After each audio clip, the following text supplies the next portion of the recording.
Until how much is like safe consumption before it becomes into bad territory? So what's that, like 5-6 cups a day is too much? You can eat some dairy after that. It's almost like you try to push yourself into laziness, but then you realize, how do I achieve the maximum with the least amount of effort? And I think that's entrepreneurship, right? An entrepreneur needs to understand how to diversify in his businesses as much as his investments. Mohamed Al Madfai, a serial entrepreneur and the founder of Emirati Coffee, serving 400 brands in the UAE and abroad. Failure and success is really subjective. You can be a narcissistic person and with zero business sense and become very successful. I do all my business dealings with a handshake, like a Warren Buffett style, based on trust, based on goodwill. You become depressed, you become demotivated, you need to take action. I think legacy is impact. I like that. And like, what does that impact look like?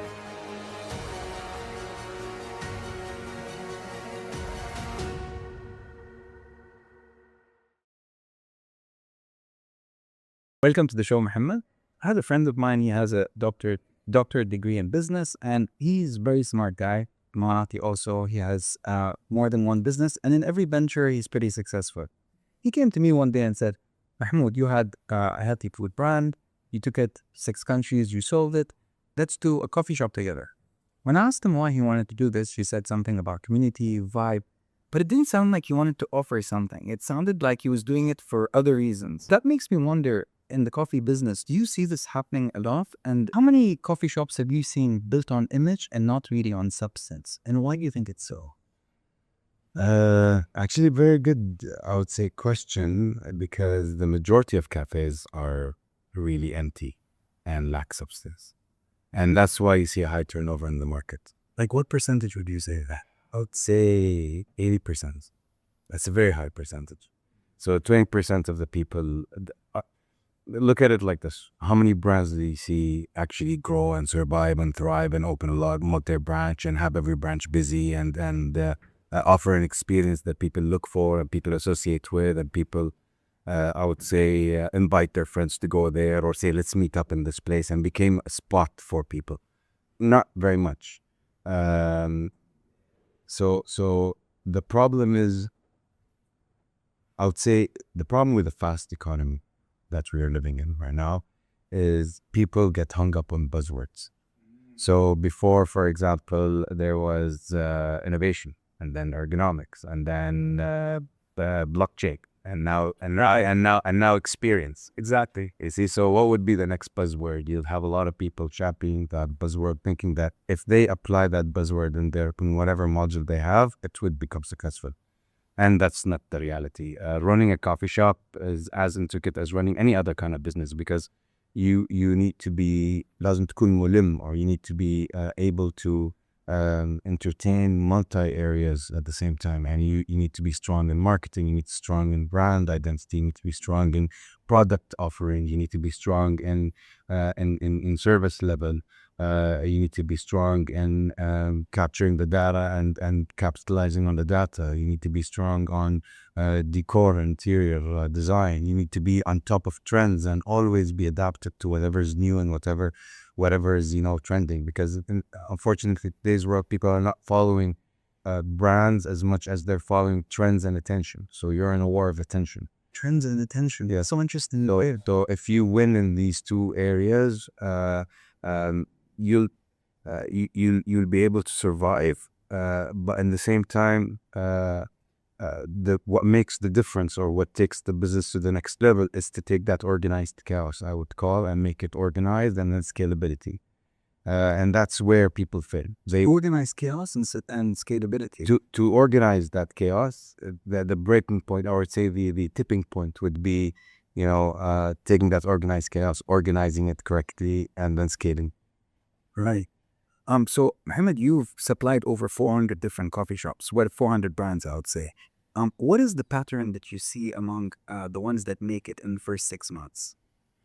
So location is very important. That's actually due to the market size. Things are very populations are segmented. Demographics are segmented. So the Russians will be concentrated in an area, the Asians will be concentrated in an area, the Arabs will be in an area, the UAE nationals will be in another area. So depending on who you want to cater for, if you choose to become a destination, then you have a harder chance to actually survive. Because with the sheer amount of things that are opening up every day in Dubai, it's very hard for you to maintain that attention. So location is very important. In the right location, with the right footfall, with the right spending power, that's very important. To give you an example about the importance of location, we opened a casual fine dining restaurant in Ras Al Khaimah. And we did everything right. We, from the kitchen to the experience, all the issues that I've mentioned right now, but location was wrong. The mall was busy, but it was a young crowd. Their spending power was not very high. They were not interested to consume that kind of food on a daily basis. So location was wrong. The average ticket was too high for the consumer. The average ticket was too high for the consumer in that location. So we opened the Ras Al Khaimah. Okay. And when we opened the pop-up in Dubai, for the first 6 months, we did more than what we'd done in the main shop in Dubai, in Ras Al Khaimah. And 60% of our clientele were from Ras Al Khaimah. Wow. So why do you think that's so? So consumer psychology is very important. You need to understand whom you're serving and whom you're serving where. Because sometimes you're serving a certain demographic, but they would not prefer to spend in that certain location. They would prefer to spend in another location. So you're saying a guy from Ras Al Khaimah would prefer to spend in a place in Dubai as opposed to a place in Ras Al Khaimah? Yes, because to them it's like traveling, and it's a leisure activity, and they associate luxury and they associate quality with the place they're in. Very interesting you say that. What do you think is the biggest lie people tell themselves before opening a coffee shop in Dubai? That I'll be the best, or I'll be unique, or I'll be different. So if you have that killer location and you have a good concept, what else does it take then to make it? So a team. A team. Yes. So you start off with your team, because at the end of the day, the stronger the team, the stronger everything else is. Machines don't work themselves. Marketing doesn't write itself. So you need a strong team, you need a strong location, and again, your business, I wouldn't say you require a theme, but you should enter with the flexibility and the open-mindedness of adapting to what people like. Because at the end of the day, what people forget is you're not opening business for yourself. No, you're not the customer. No one cares what you like. You know, No one cares what you like. so no one cares what you like, and it doesn't matter what we like. What matters is you're there to serve, either through a product or service. Therefore, you need to tailor that product and service to the liking of the people around you, and anticipate what you think they would like, and maybe also I would say mix industries together. You know, so Industries together. yeah. So look at, for example, what's working in the fashion industry in terms of retail and how customers are being served. Really apply that in the F&B. This can give you a twist. So you're saying cross-industry really works, coming from one and then trying them. 100%. Because at the end of the day, the concept of selling is selling. Right. In the end, it's selling. It's selling. So it doesn't matter. So if there is a certain standard in a different industry that can elevate your standards, then why not? So that's innovation. Innovation is basically, in your definition, is bringing industry standards from another industry and Doing things differently. That's what innovation needs. Mohammed, if someone gave you $1 million today, 1 million dirhams, what would you not spend on? I'll spend it on a mutual fund and nothing else. A mutual fund. Yeah. There's not much you can do with $1 million dirhams today. So it's better to put it in the stock market and just let it go.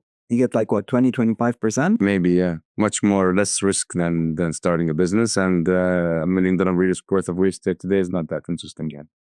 Okay. Or maybe buy something small, do it in an Airbnb. Buy something small and do it in the Airbnb. Yeah. I would say that's the safest bet for the $1 million. The one where you buy it and then you give it to Airbnb to manage for you short-term rentals versus. Yeah, short-term versus long-term rentals. And you'll get a better return.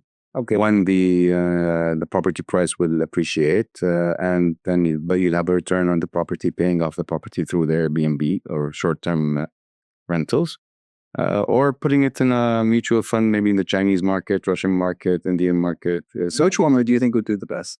Between the Saudi, the Chinese, the Indian, Chinese, 100%. I think the new world is China. Timo and Beidou, Everybody.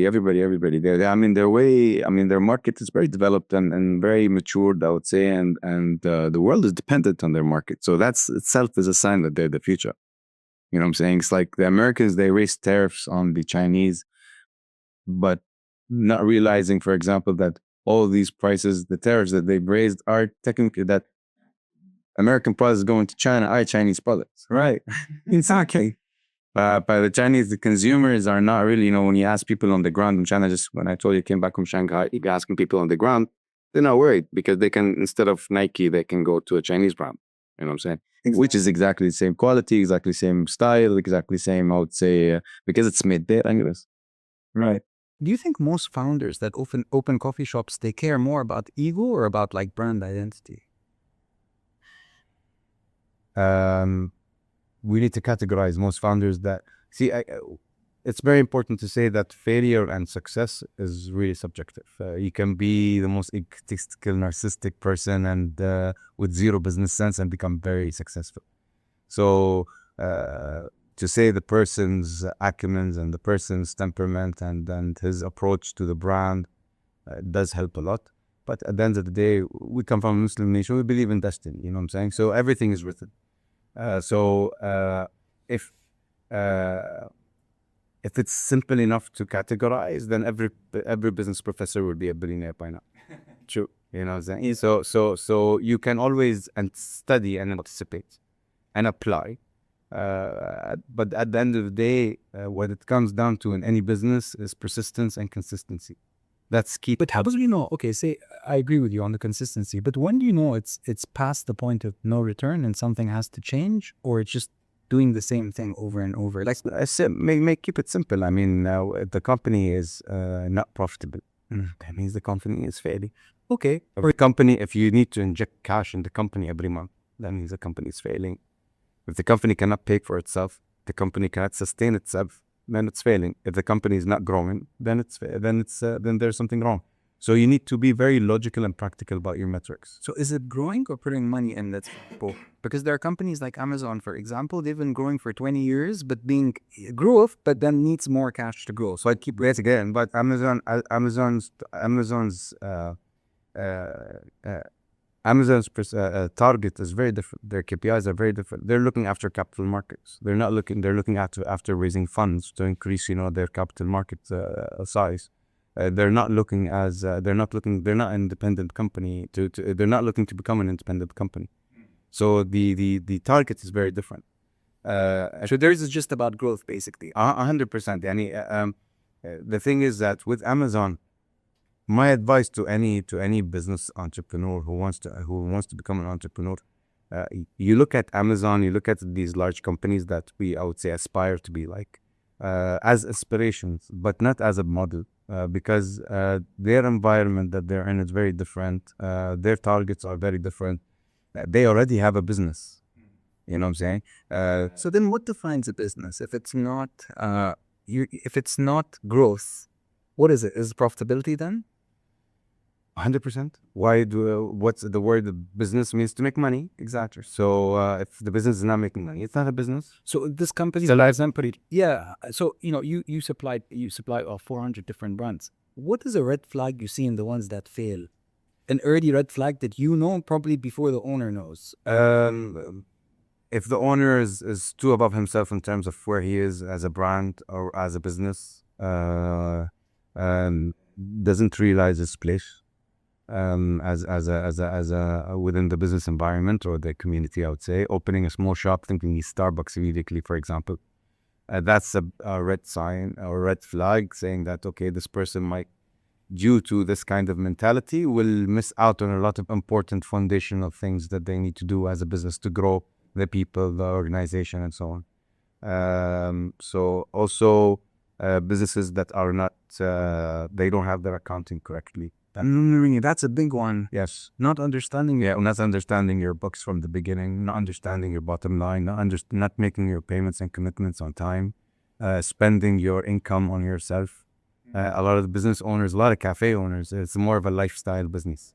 So the income of the cafe, instead of reserving that amount, paying off debts, growing the business, investing in marketing, introducing new products, upgrading the staff, changing the uniforms, doing whatever it is, he'd spend it on a weekend in the Maldives with his wife.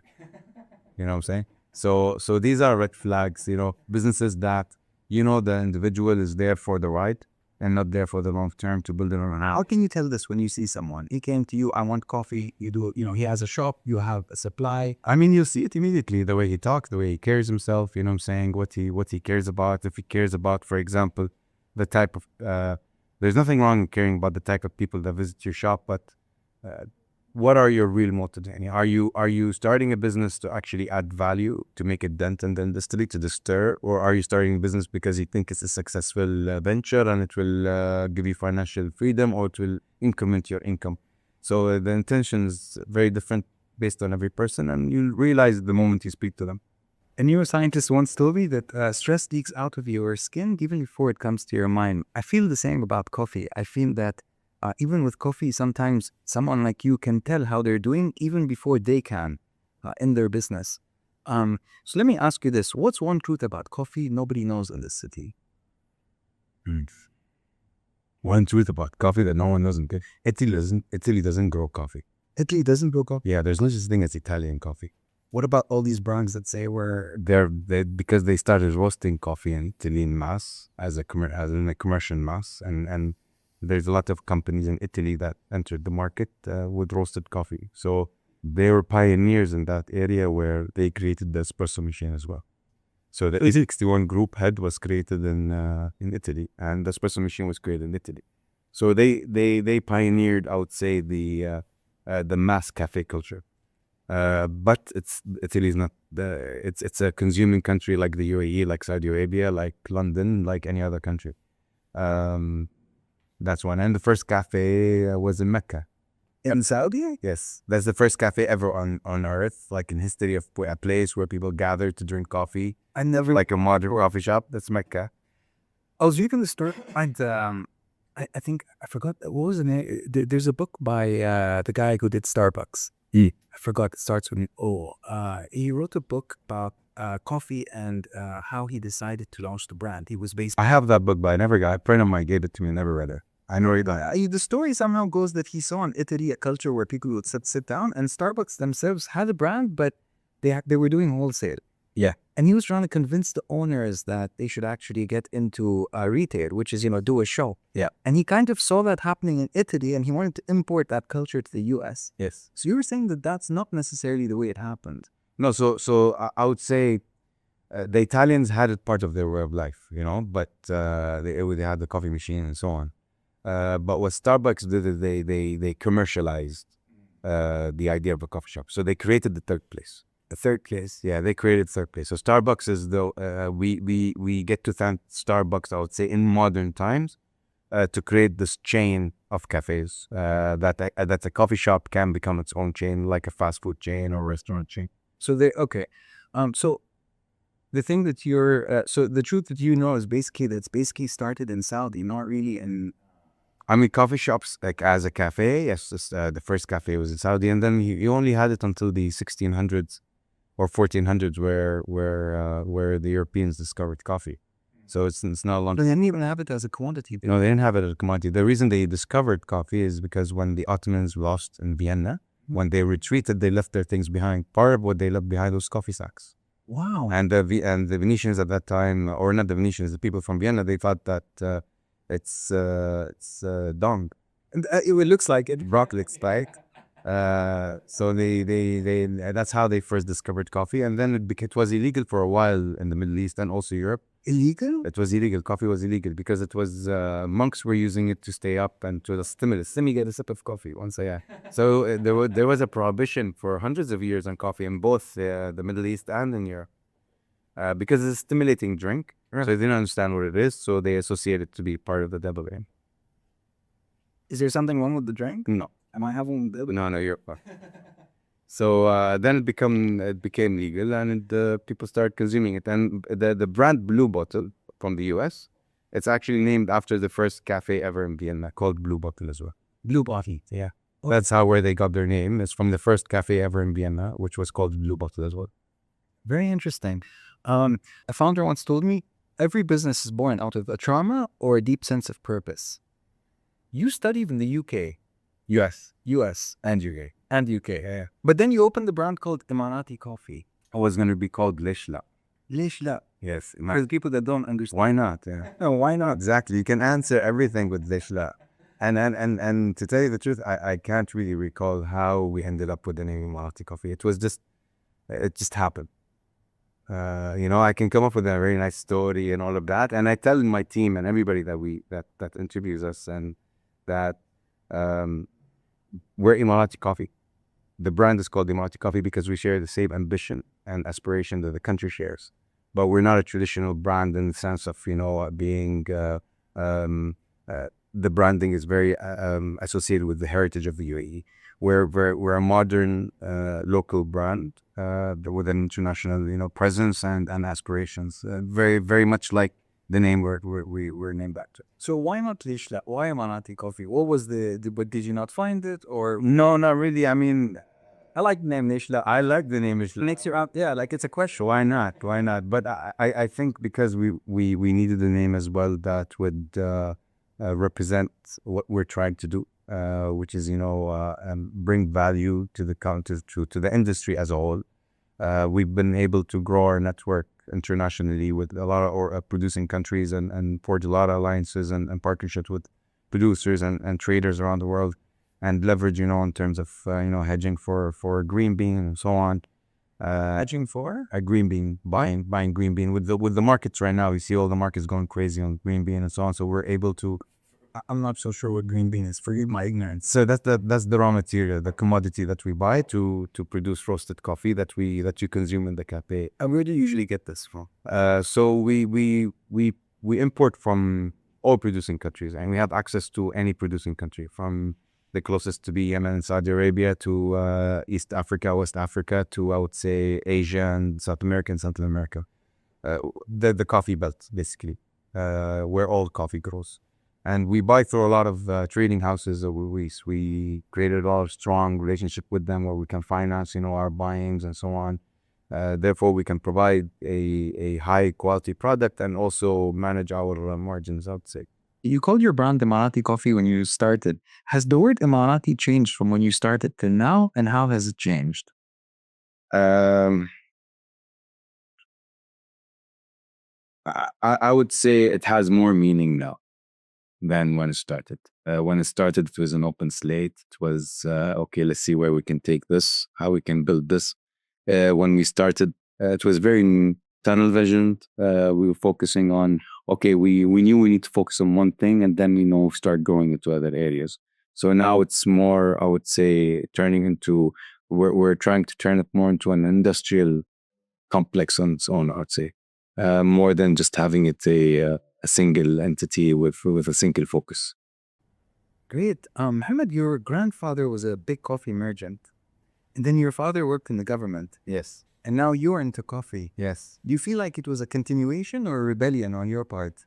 A rebellion more than anything. My dad's very career oriented, so he wanted me to finish school, go to university, come back and get a government job and just be stable. I would say safe, the safe option. And I remember when I quit, so I was in banking, and I was in risk in banking, and when I quit my job, my family panicked because I came back home and said, by the way, I quit. And you just quit cold turkey, or I quit cold turkey. No, I had a business going on. So my first successful venture was in fire safety, which is still going on. So we're a fire safety institute, and we train around 3,000 students a month, from hotels to corporates to across the industry, in health and safety, first aid, and so on. Right. So when I couldn't focus on my career job and also be an entrepreneur at the same time. So I decided to focus on entrepreneurship 100% and build from there. But what was that point in your side hustle that got you to go and quit your full-time job? Like, did something happen that made you realize I wasn't able to focus on both. And I was a VP already in the banking industry. it's a high position? Yeah, so I started making more of my business. Okay. Yeah, so and I couldn't focus there. I had, being in that position, I had a team, and for 3 months I didn't know what they were doing, and I would walk out for coffee breaks and go to my other office. So after 3 months, I said, I can't continue like that. It's not ethical, and I just submitted my resignation. No, that's funny you say that. That's how I started my business. I actually had, I used to be a banker also. I was working in I was selling corporate, I was in the corporate banking, and I was selling loans to companies. Well, offering loans to companies and deposits. So those were the two main products. And I had this side hustle go on called Under 500, which is a healthy food brand. We took that brand to 6 countries and sold it. And halfway, basically like 2 years into it being a side hustle, I then realized that, hey, this is actually, not going to be possible while I have a full-time job. And it's kind of the same reason I decided to, I realized one was growing 10x the other one. The bank job is pretty stable. It's stable. It's a secure job. It's a secure career. But again, knowing myself, I wanted to be able to contribute more value and be more in control in the driving seat to drive growth and speed. I'm an impatient person, and that quality helps in business. What's one partnership? What's one partnership you walked away from that taught you a lot about trust? I would say trust. That's an interesting word. I would say I walked away from a partnership. So in my first, the business that allowed me to become financially independent, I would say I had a partnership with a female, and it didn't end. It ended ugly, I would say. So I ended up buying her out, and buying her share out. So at least she came up with some cash.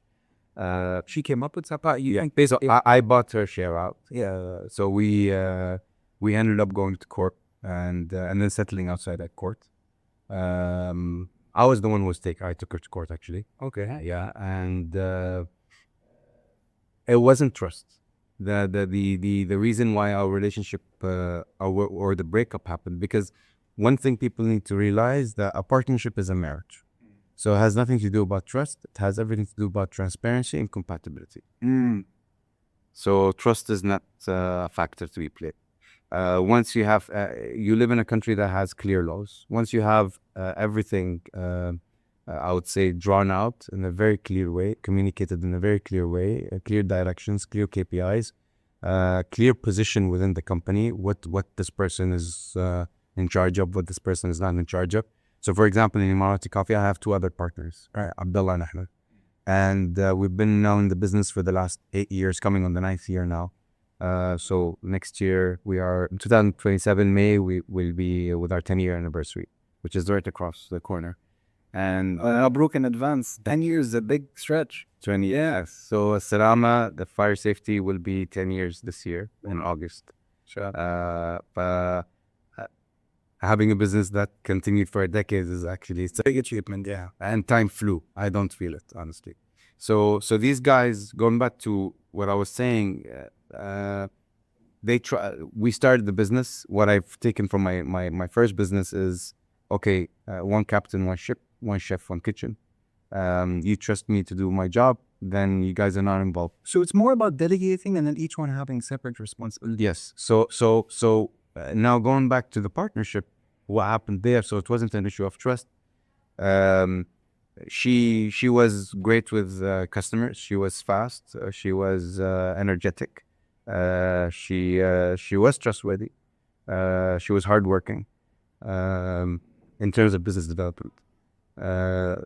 But she wasn't a people person. She was exhausting to work with. Okay.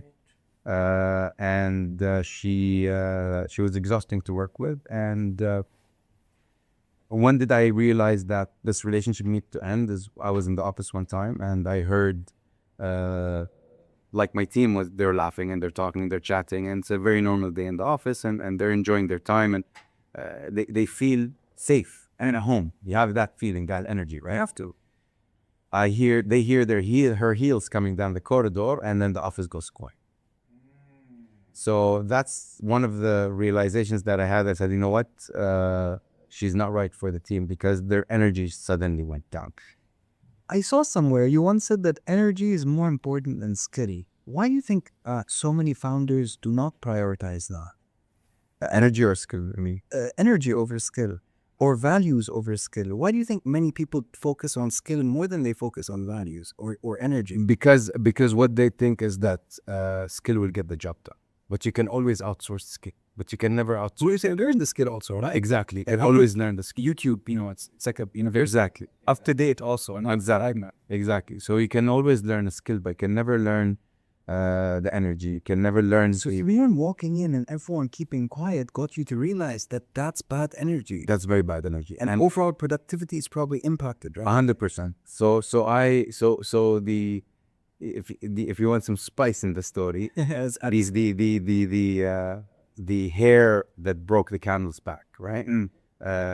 So I got burnt out after 2 years of working hard and literally having I was in Korea at that time doing medical checkups for my son, and we were there for like long stretches of time. We stayed for a year, 9 months, and so on. And I was working doing all the operational work from there. wow. Is that online? Yes, so I was Which year was this? this was in 2016, 2015. Okay, it's got 9 years ago. Yeah, so I was doing the invoicing, I was doing the proposals, I was doing the online meetings. So she was there physically with the team, and I was doing all the operations, which allowed me later on when I decided to part ways with her, and she did not agree to that, is to be able to shut her down from everything because I'm doing everything anyways. You know what I'm saying? I'm doing all the operations and all the dirty work. So it's not nice, when you see the team needing to choose sides. Fortunately, they also chose my side. They said, okay, that's the winning team. Meanwhile, they were getting scared of someone's heels coming by. It means obviously that's not a good vibe, right? 100%. So I got burnt out, and I was like, I asked for a 2-week vacation. I was like, listen, Away from the business. away from the When you realize things were not going good. And yes, when I realized things were not going good, but also in the same time, I wanted a real break. Maybe I said because maybe I'm burnt out, so I need to step back, breathe, and then come back and see the business with a new eye. But at the end of the day, it's your business, so you'll always check in. So I used to call my assistant and check on the business. How are things? Everybody, no one's dead? Okay, thank you, take care. So that went on for 2 weeks, and I didn't reply to her calls. So I wasn't replying to her calls because I know she's gonna go on and on, and I needed that break. And I told her, I'm tired, I'm busy with family, I need a break. Right. And then I was in a family farm in Abu Dhabi, and then I got a missed call with a picture of my front gate in Abu Dhabi and the house, and she's like, come outside. Oh, like a confrontation. I was like, what's going on? So I went there. She's shouting and making a scene. One of the neighbors called the cop car, and I was like, why are you here? What's going on? It's 1 a.m. She's like, why are you not replying to my calls? I was like, this is not healthy. This is not right. This is not professional. Yeah, it's very toxic. And I was like, you know what? It's over. So I said, I can have the cops pick you up right now. I know you. You're my partner. I'm not gonna allow that. Leave, and we'll deal about this tomorrow. And tomorrow you tell me what settlement you want, and I want you out. And the next day she calls me. She's like, I'm not leaving. So we're going to go to court. So we went to court, and she saw that it's a losing fight, and we settled out of court, and I basically bought her out. Well, that story had a good ending. Yeah. And so going back to your question, again, it's not about trust, it's about compatibility and bringing people that would serve for the long term. Because if you're bringing someone for a short-term purpose, let's say, for example, he has a certain skill set, but he has a lot of baggage with the skill set, eventually the skill set, the company will run beyond the skill set, and you'll only end up with the baggage that he has along the way. Interesting. A founder asked me once, he asked me, Mahmoud, what's your measure of success? I said, it's making a promise to yourself and never breaking it. What is that promise that you make to yourself, or you make to yourself, that you always stick by? Keep going. Consistent improvement. Keep going. Even never feel bad, even if you half-ass it for one day. As long as you get something done, keep going. A brick every day is better than no bricks in a day. It's a small, constant improvement. What about the days where you don't feel like you're doing much, or you don't feel like you're getting anywhere? Which is very normal to happen with any founder, any entrepreneur, any manager, even if it is in the corporate world. So that's why you need to be prepared for those days by learning, by being good in delegating. Delegating, that's a big word. As occupiers have a problem with that. It's almost like a level up. When you get from level 1 to level 2, I've noticed that people that are able to delegate, they actually jump like maybe 10 levels. Because then you find someone better than you to do the thing that you actually... Yeah, and you focus more on strategic growth. You focus more on taking the brand to achieve its 5-year KPI, for example. And you have them, make it happen on the ground. So delegating is the most important thing, because the more you delegate, the faster things can happen. You know, you don't realize it, but you're one person, cannot do everything on your own. You cannot finish everything, and you know, you'd get burnt out eventually. So you need to learn how to delegate, and you always need to be prepared for bad times because you can't be prepared during bad times. So in an industry full of influencers and trends, how do you stay grounded to your substance? I don't think they play a big role as long as you just recognize them as another new tool of promotion. That's it. I mean, what influencers, trends, they're just new mediums for you to promote yourself and for you to grab attention. Before it was newspapers and television ads. Today it's influencer and trends or social media. So you just need to you recognize that these are tools, and every day there will be new tools. So you need to be aware of these new tools coming up. But they don't really guide or influence your business. They're just channels and mediums for you to promote and attract attention to your business and to what people are, for people to know what it is. This is that. It's not about getting sucked into it. And Yeah, it's just a tool. It's just another tool. And yeah, an influencer is a TV presenter, or for example, an advert or a celebrity that you would have them endorse your product. They're just another tool, advertisement tool. So they're not. There's nothing to be sucked into. You know what I'm saying? No, you seem very devil-headed about it. And I want to ask you, what is something about your business that most people don't understand? That we're a vertically integrated business. We're not an Arabic coffee business because we're named as we do have operations at all levels within the supply chain from bean to cup. So we work with trading houses and producers on the agricultural level.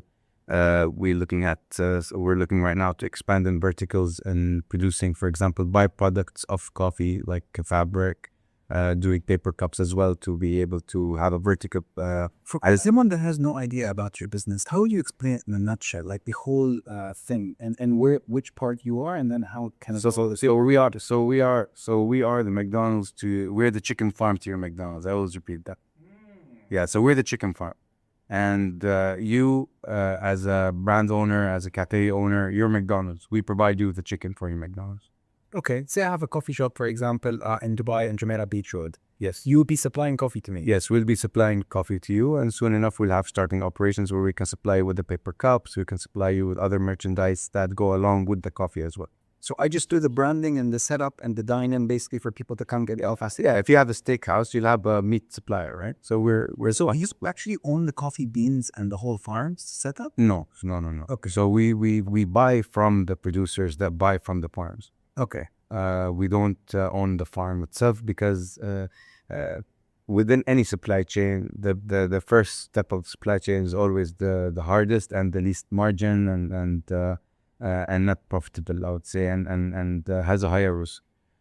So the coffee supply chain, we go from the farmer to the producer to the trader, the exporter, importer to the roaster to the cafe.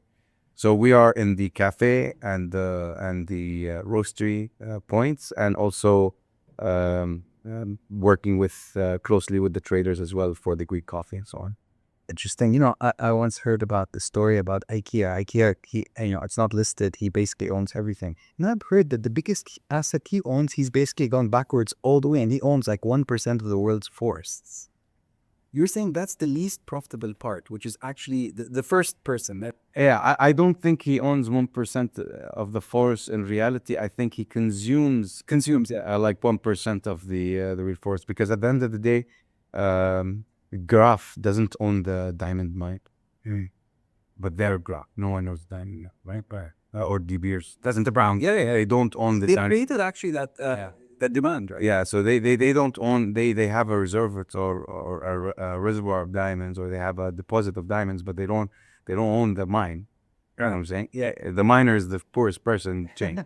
You never think about it. You think the person that finds the gold makes the most? No, but it's not true. No. So in your business, it would be the guy selling the coffee. The coffee shop. The coffee shop. Yeah, the coffee shop, which is the highest risk as well. Highest risk. Yeah, the highest risk. You make the most money, most return, most reward is the highest risk. Exactly. So because with the coffee shop, you don't worry just about the coffee, the product, the final product itself, everything around it, as we spoke earlier. Okay. So tell me, Mohamed, what does legacy mean to you now compared to when you first started? I don't think it really changed a lot since I started. I always was fluid enough to understand that I have to adapt to new thoughts, new directions. To as I said, I don't live in this world alone. I'm not serving myself, so you always need to keep an open mind. I think legacy is impact. I like that. You didn't say money, you didn't say fame, you didn't say any of those things. So because if you have impact, that means you've achieved all the other things. And like, what does that impact look like?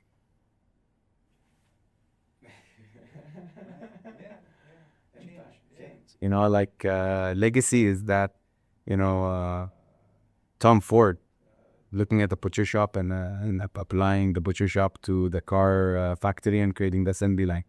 What was that story? How does So basically, this is how it ties into what we said earlier about bringing other industries into your own industry. So Tom Ford was standing in front of the butcher shop, and Henry Ford, not Tom. Yeah. Henry Ford, and he was looking at how the cow was being cut and moved from one part to another until it went on the display window. like that whole operation breakdown? Exactly, from a whole cow to small pieces, and it was basically that's where he got the idea of the assembly line. And I never knew that. yeah, and due to the assembly line, we had the industrial revolution, I would say. America only became America due to one of the major parts. It's like the steam engine. The assembly line, I would say, is what revolutionized industry and made things affordable, and everybody and everybody can actually created the market. So that's a very strong impact when it comes to business. But also, if you're relevant, that means you're also impact. Exactly. You need to be there, right? Yes. I was told that Rockefeller, who was Standard Oil, basically pushed Henry Ford by, there were horses back in the day, and in the streets where, with horse manure everywhere. That's why the houses are actually a couple of steps up, by the way. No, houses in New York or in London, they're not on the ground level, is because of the manure of the horses. So that's why they're built above. We live in good times, right? Very good times. So all this would be thrown out of the window, and basically horses. So Rockefeller went to Henry Ford and said, "Hey, if you use my oil, I will help you get the funding to take your assembly line and make cars." Yeah. I don't know how true that story is. I haven't heard about that one, but I would believe so.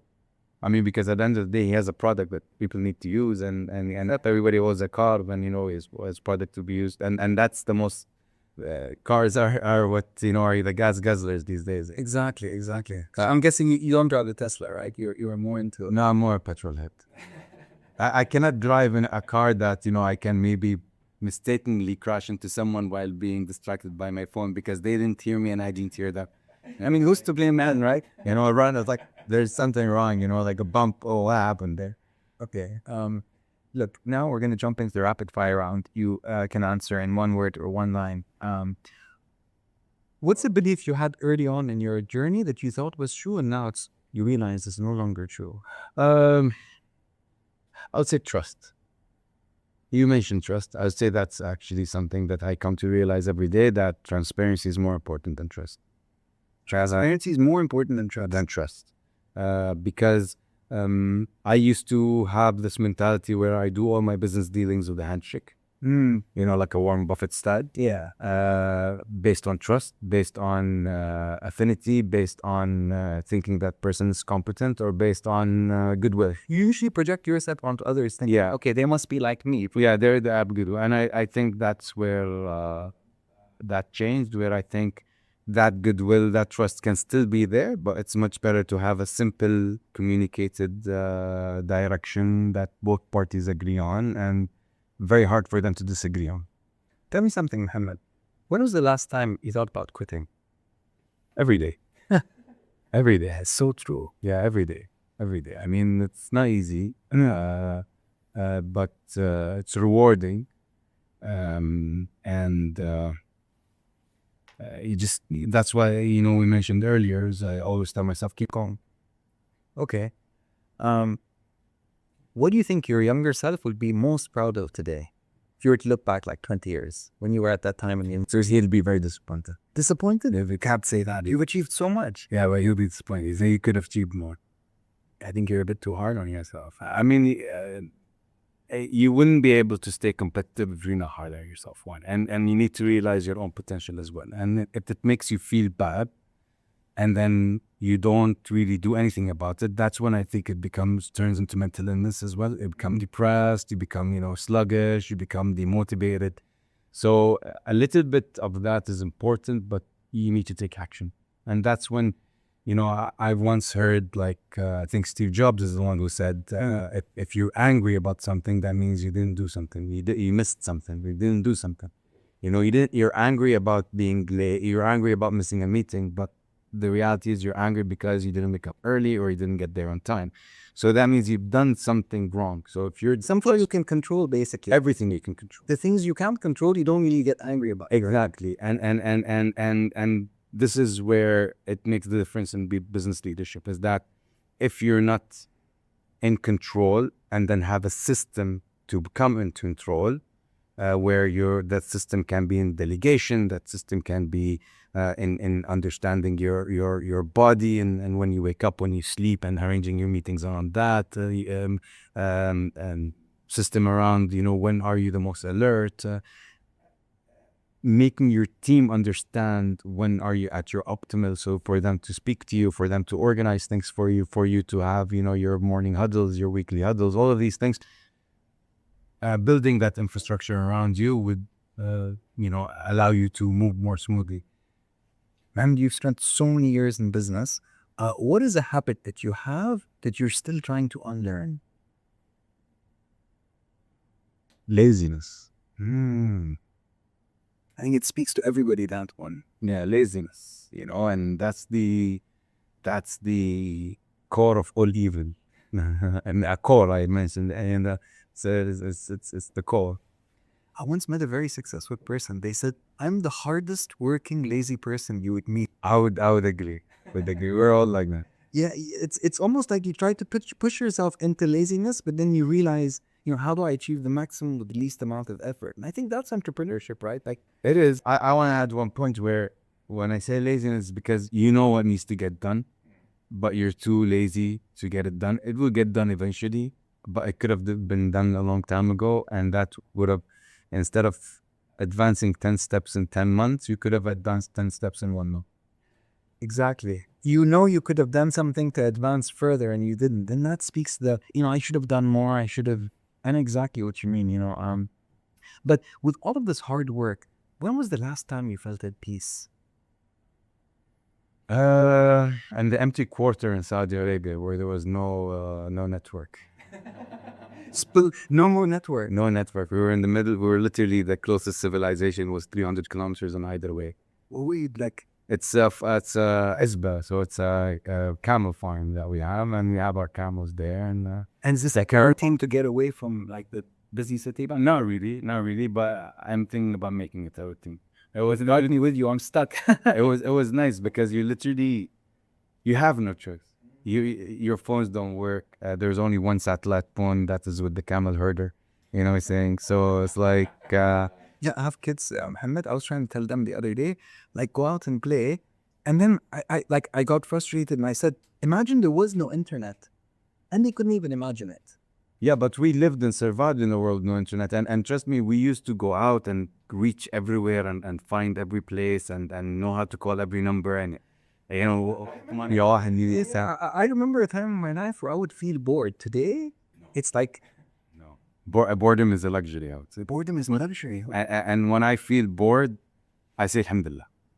Like, thank God. That means, I'd reached a point in my life that, okay, I'm not running and hustling as much as running and grinding. The word hustle, by the way, maybe I'm a bit old school, but growing up, the word hustle is not a positive word. It had like a negative comment. It means to sell drugs. Oh, okay. That's what hustling is. I didn't know about that. That's why, like, with Rick Ross, for example, he's every day I'm hustling, every day I'm selling drugs. Okay. But nowadays, people are changing the word to mean hard work. Right. Which, I guess, like a side hustle is a very common word now. exactly. I think this is whitewashing African American bingo. It's like being hot. Yeah. Back in the day when hustle means selling drug, being hot, that means you're a snitch.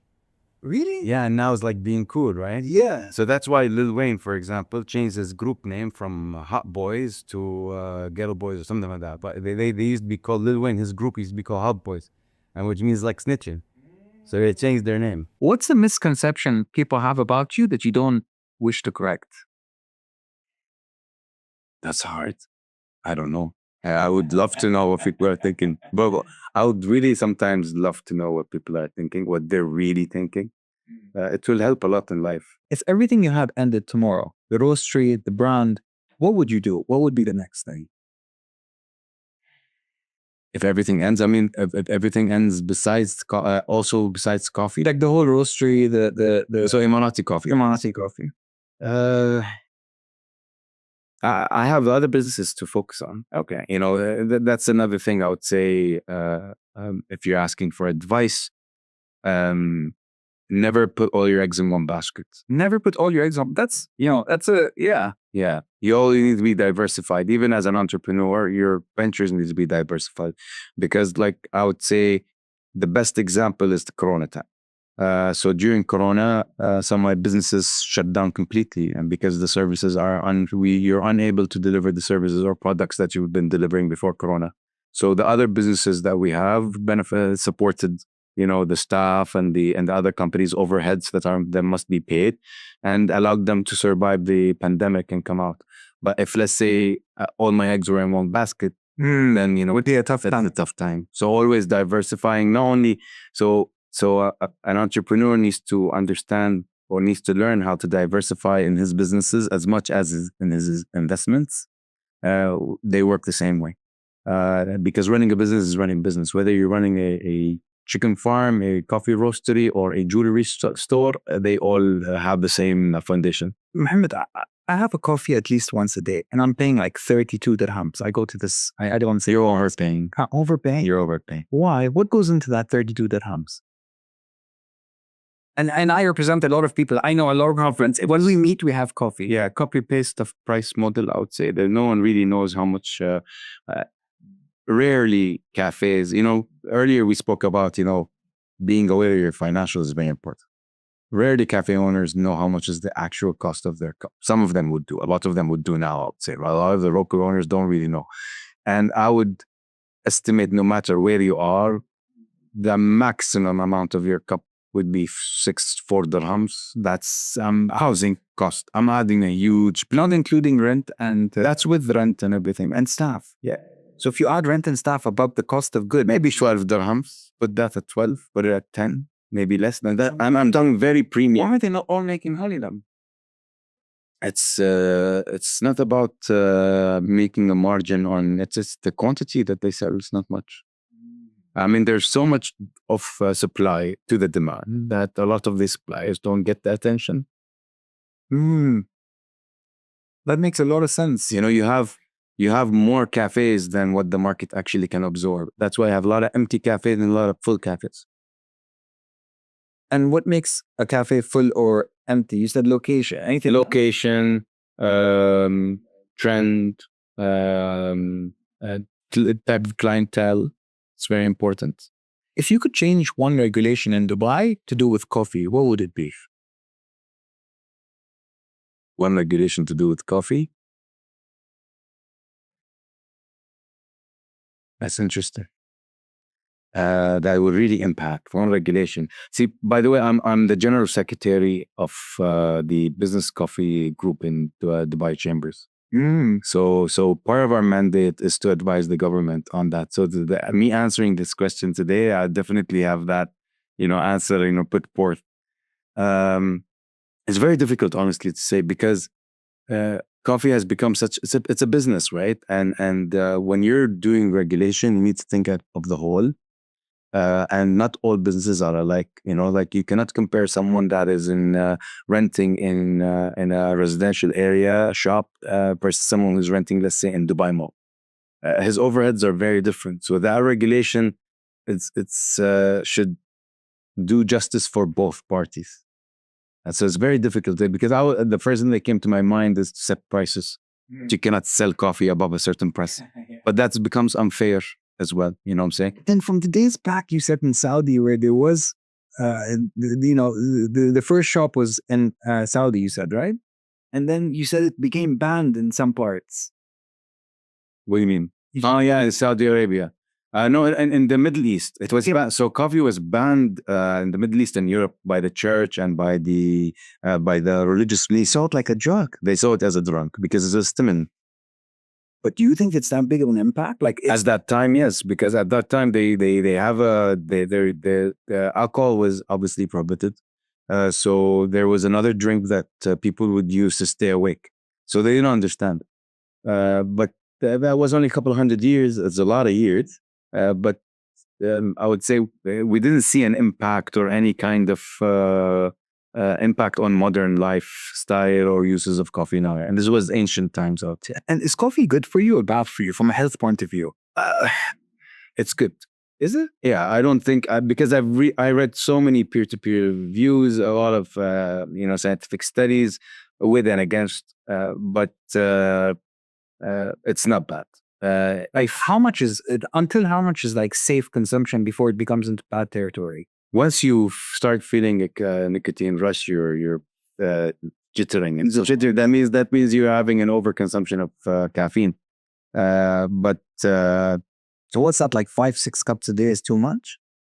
What's the average person drinking in a day? Maybe 1 or 2 cups. I don't know. I know personally I drink quite a bit of coffee. Yeah, you'll be fine. Yeah, that's fine. You'll be fine. I won't get the palpitations and the jitter. You can eat some dairy after that.